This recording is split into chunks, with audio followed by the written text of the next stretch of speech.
నర్సీపట్నం నియోజకవర్గ స్థానిక సంస్థల ప్రజాప్రతినిధులతో వైఎస్ జగన్ సమావేశం.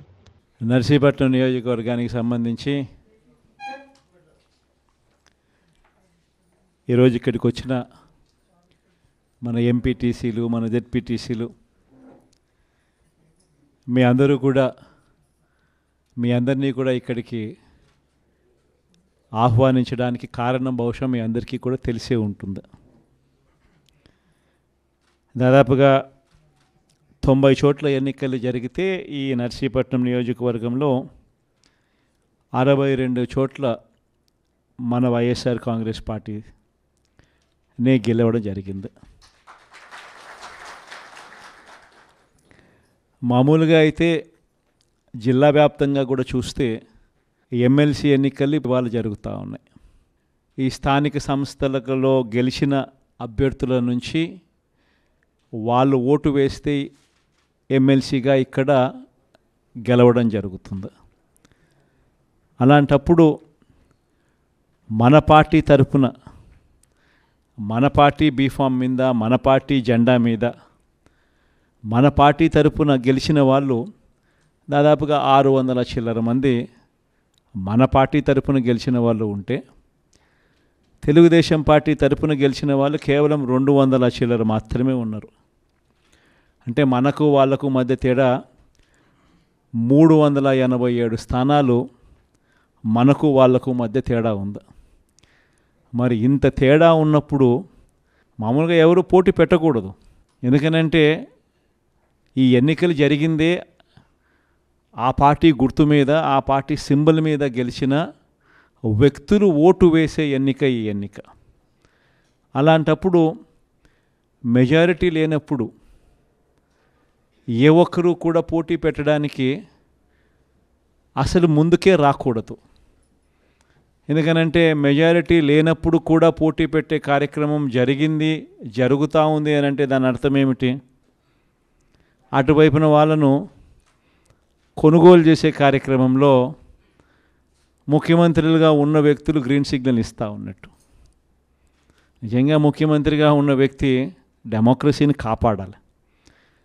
నిజంగా ముఖ్యమంత్రిగా ఉన్న వ్యక్తి ఎక్కడైనా కూడా ధర్మం, న్యాయం అనే పదాలకు అర్థం తెలిసి ఉండాలి. ముఖ్యమంత్రిగా ఉన్న వ్యక్తి అడుగులు వేసేటప్పుడు సమాజం మనల్ని చూస్తూ ఉంది, మనం ఏం చేస్తూ ఉన్నాము, మనం చేసేది న్యాయము ధర్మంగా ఉందా లేదా అన్నది ఆలోచన చేసి అడుగులు వేయాలి. కానీ అన్ఫార్చునేట్గా చంద్రబాబు నాయుడు అనే ఒక దుర్మార్గుడితో యుద్ధం చేస్తూ ఉన్నాం. ఈ మనిషికి న్యాయం లేదు, ఈ మనిషికి ధర్మం లేదు. ఈ మనిషి తన స్వార్థం కోసం ఏమైనా చెబుతాడు, తన స్వార్థం కోసం ఏమైనా చేస్తాడు. అలాంటి వ్యక్తితో మనం యుద్ధం చేస్తూ ఉన్నాం.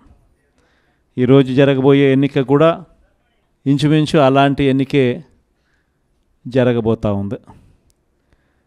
ఈరోజు ఆశ్చర్యకరమైన విషయం ఏమిటంటే, రాష్ట్రంలో కూడా ఎన్నికలు జరిగినప్పుడు కూడా ఇదే మాదిరిగానే ప్రజలను మోసం చేసి తాను ముఖ్యమంత్రి అయ్యాడు.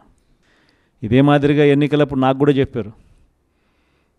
ఆయన సూపర్ 6 అంటా ఉన్నాడు, ఆయన రైతులకు 20,000 అంటా అన్నాడు, మనం కూడా 25,000 చెప్తే బాయే కదా.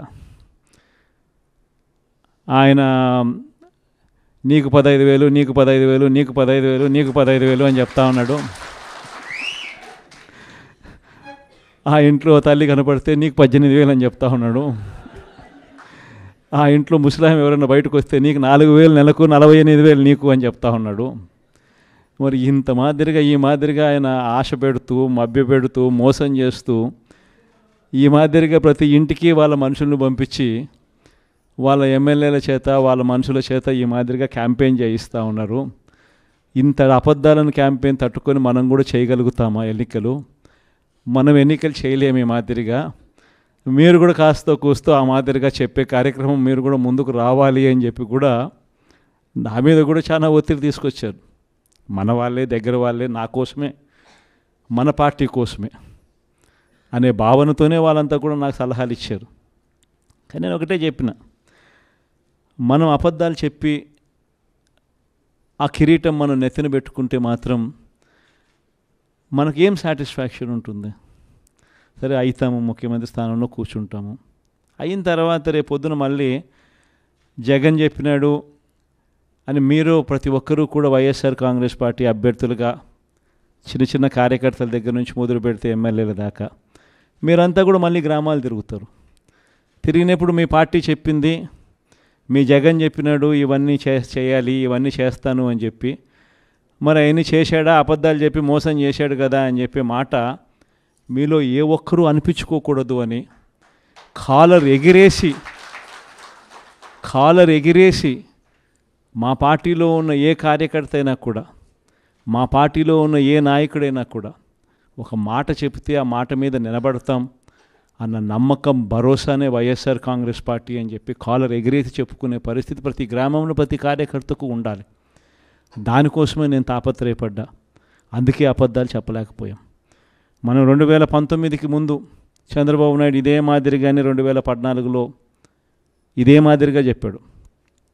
అప్పుడు రైతులకు రుణాలు మాఫీ అన్నాడు, పొదుపు సంఘాల అక్కచెల్లెమ్మలకు రుణాలు మాఫీ అన్నాడు, ఇంటింటికి ఉద్యోగం ఇవ్వకపోతే 2000 రూపాయలు నిరుద్యోగ భృతి అన్నాడు. ఇవన్నీ రకరకాలుగా ఆయన కూడా చెప్పుకుంటూ వచ్చాడు. ఆ రోజుల్లో రుణమాఫీ చెప్పమని చెప్పి నా మీద కూడా ఒత్తిడి వచ్చింది. ఆ రోజుల్లో చేయలేంది చెప్పలేము అని మనం చెప్పలా. ఆ తర్వాత ఎన్నికలు అయిపోయాయి, చంద్రబాబు నాయుడు ప్రభుత్వం వచ్చిన తర్వాత ఆయన అన్ని రకాలుగా అబద్ధాలు చెప్పాడు, మోసం చేశాడు అని ప్రజలకు అర్థమైంది. 2019లో ఆయన డిపాజిట్లు లేకుండా కూడా ఆయన పూర్తిగా పక్కన కూర్చోబెట్టారు.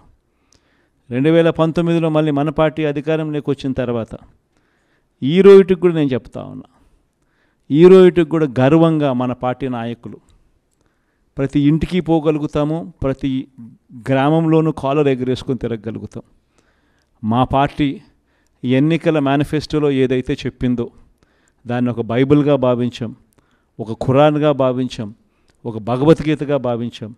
చెప్పిన ప్రతి పథకము క్యాలెండర్ ఇచ్చి, సంవత్సరం పొడుగునా ఏ నెలలో ఏ పథకం ఇస్తామో క్యాలెండర్ ఇచ్చి, ఆ క్యాలెండర్ చొప్పున మా నాయకుడు బటన్లు నొక్కాడు. నేరుగా మీ ఇంటికే వచ్చే కార్యక్రమం మా వైఎస్ఆర్ కాంగ్రెస్ పార్టీ పాలనలో జరిగింది అని గర్వంగా చెప్పుకునే కార్యక్రమం మనం చేయగలిగాము అని చెప్పి ఇవాళకి చెప్పగలుగుతాం. ఎప్పుడైనా కూడా ఒకటి గుర్తుపెట్టుకోండి, రాజకీయాలలో ఎప్పుడైనా కూడా ఎవరైనా కూడా ఎదగాలనుకుంటే కష్టకాలం వచ్చినప్పుడు ఆ కష్టాలలో మనం ఎలా ప్రవర్తించాము అన్నది ప్రజలు చూస్తూ ఉంటారు. ఆ ప్రజలే మనకు శ్రీరామ రక్షగా తోడుగా ఉంటారు. దయచేసి మీ అందరికీ కూడా నేను ఒకటి చెప్తా ఉన్నా, రాజకీయాలలో విలువలు ఉండాలి.